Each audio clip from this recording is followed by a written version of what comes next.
another one of the handshake defense. Um, there's, and the great thing about this is that when someone is trying to crush your hand from a handshake, they've given you control of one joint.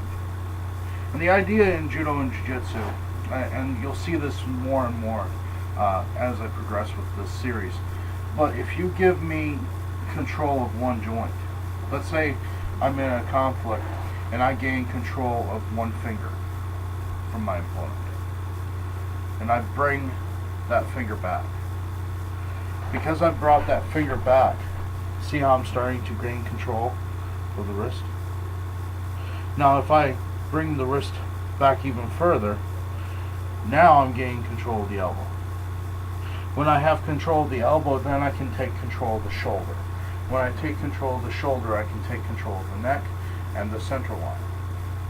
When I have control of the central line, then I have control of everything. So that's kind of the idea here, okay? So when someone's trying to crush your hand from a handshake grab, they really don't know what they're doing because they're really just giving you control of them. They just don't realize it yet. Here's my point. Because they're crushing my hand, they're giving me control of the wrist, of the elbow, of the shoulder. See? So the next technique that I'm going to show you highlights this. Okay? I'm going to do it left side for the first part so that you see what's actually happening to the joints. So he's crushing my left hand. Okay? I'm going to take my opposite hand and I'm just going to sneak it up right under the elbow, just like this. Okay? Now, note that no matter where your thumb is, your elbow bends exactly opposite of, your elbow bends the same way as your thumb points. Okay? This is important.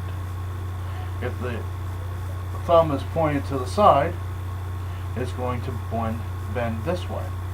If the thumb is pointed that way, your elbow is going to bend that way, more or less, as long as it doesn't interfere with the shoulder. You see what's happening here. That's why I can't go in a straight line so much with the elbow, because the shoulder will not allow it. However, the other way I can do that just fine because the shoulder allows this. Okay? Little bits about that. So anyway, when he's crushing my hand, his thumb is pointing up. That means I can do this. See? So he's crushing my hand, boom. Right?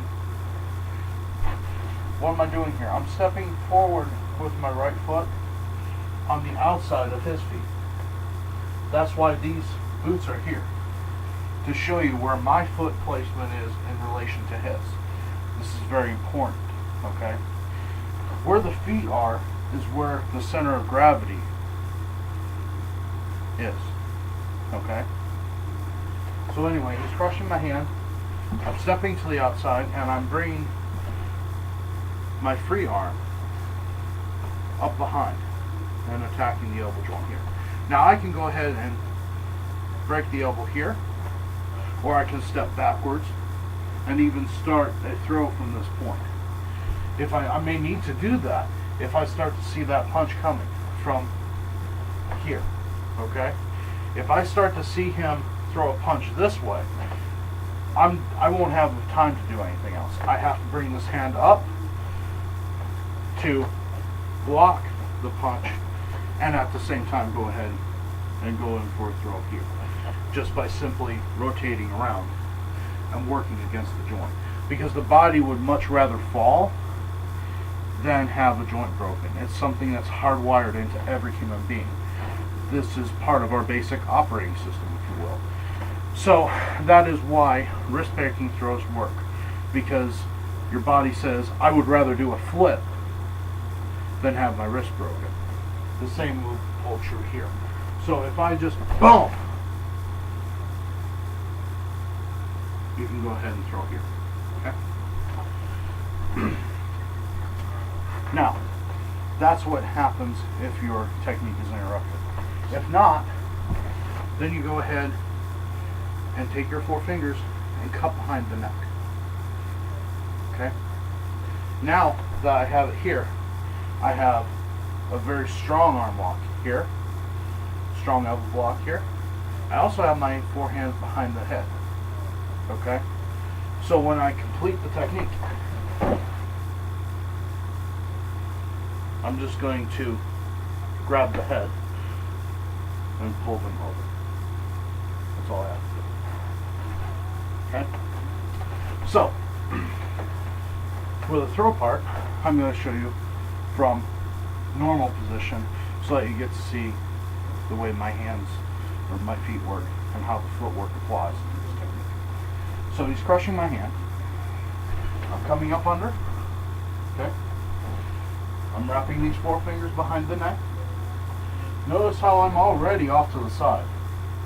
By this point here, even if he throws that punch, the likelihood of him being able to hit me is very minimal.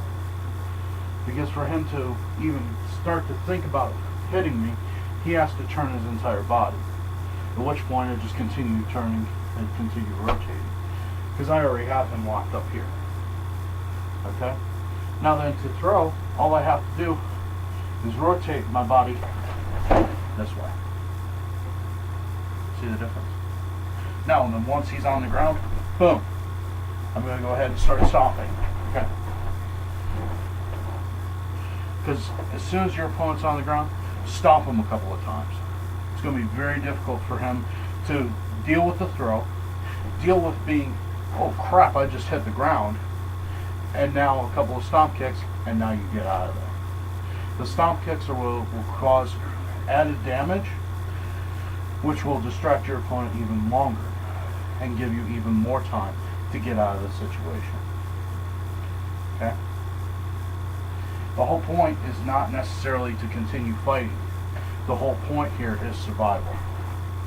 And a lot of people don't teach that. So, there is a time in all situations when you need to fight, and a time when you need to get out of the situation. That's why you do it. So, thanks, guys. I appreciate your comments. I appreciate your views. I appreciate your time. Defend your homes wisely.